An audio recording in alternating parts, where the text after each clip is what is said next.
Permitting is an important process when it comes to building a new home, like we're trying to build our eco-friendly home here. We want to meet with the building department, zoning, all those officials to make sure we have the appropriate information that we need so we can get permitting. It can be a mind-boggling experience for the first time on it.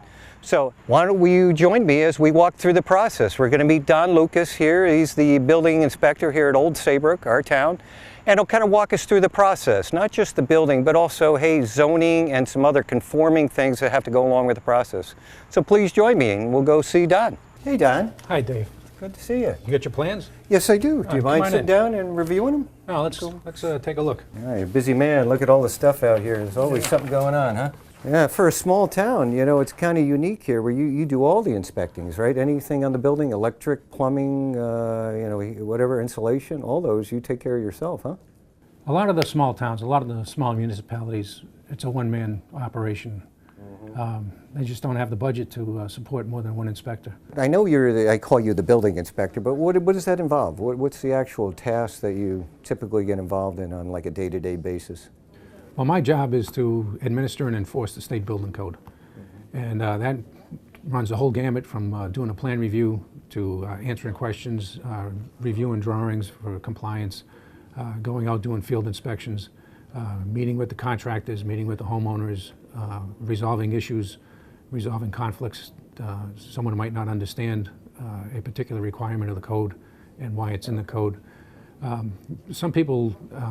Most people don't realize that the building code is the absolute minimum standards that you can build to. Some builders, I have to laugh, some builders kind of brag that they build to the code, and all that's telling me is that they're building the cheapest house they can get away with. The building code is the absolute minimum. Those are minimum standards for safety, for comfort, for heating, energy efficiency, primarily safety. But if you build to the code, you just built a cheap house. Well, in our project, we want to do, I don't want to say get to the point of super insulated, but yeah, we want to make it very eco-friendly, being, is a relative term now, but, minimal effect on the environment, low utility bills, great indoor comfort, and some nice styling to go along with it so it doesn't look like just a box out there or something like that. So before any homeowner or contractor looking to build a new home has a number of hoops they have to go through. One is to see zoning first and see if the lot that you want to build on meets the minimum zoning requirements for that area. Is the lot size, do you have the setbacks? Can you build the size house that you want on that property? Are there restrictions as to what you can put onto that house? So zoning is basically the first step. When you're at zoning, they will also advise you if there are wetlands associated with the property, whether they're tidal wetlands or inland wetlands.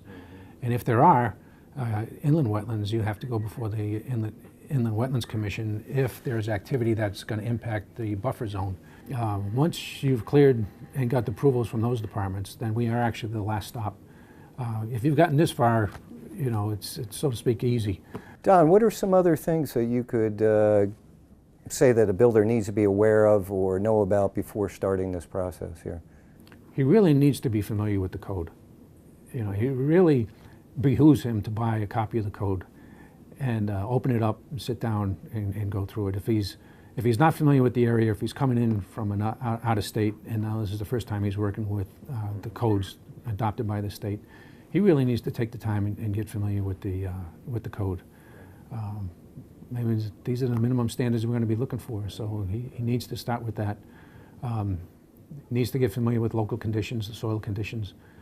Needs to know, come into town hall, put a face to the name. There you go. When someone calls him up and say, I'm the planner, I'm the zoning officer, or I'm the building official, or I'm the sanitarian, whatever, and I need to discuss something with you.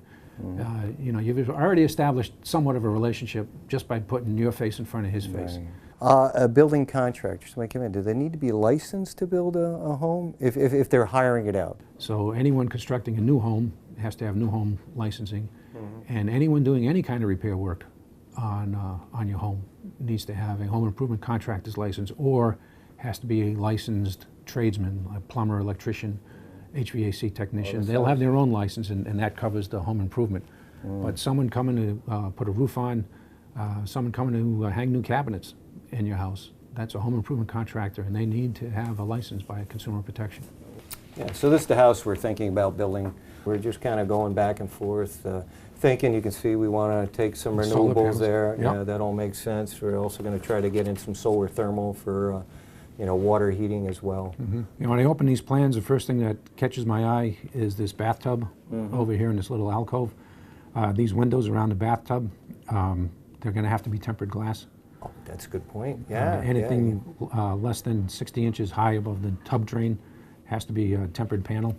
And again, the code is based on common sense and safety. Yeah. If you step into the tub and you slip, your arms are going to flail and you're going to crash into one of those windows. Every bedroom has to have a certain size window to provide egress. And that's based on, again, common sense in the code.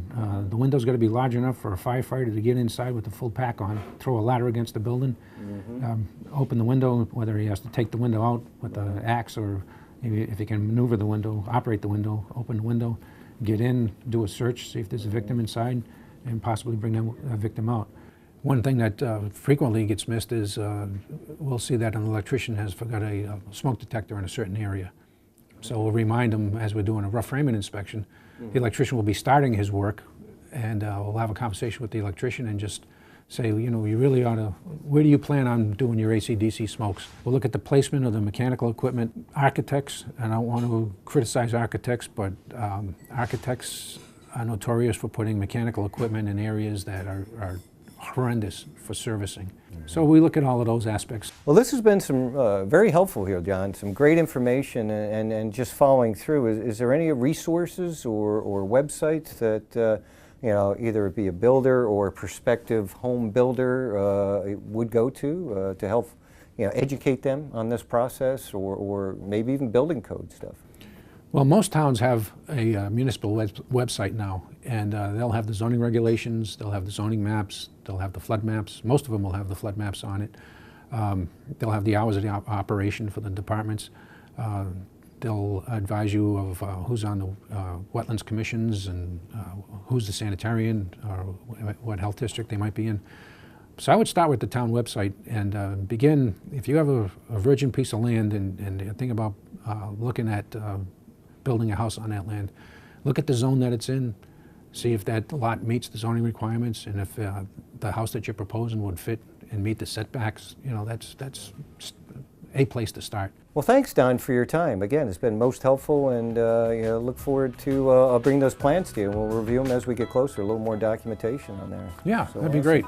It's Perfect. good to come in. Yep. Thanks again. I appreciate Dave. your time, Don. Yeah, thanks for And, coming in. We'll be in touch. Okay. Thanks. That was real informative. It was great of Don Lucas to sit with us and demystify the whole process of getting a building permit. The whole sequence that we have to go through on there.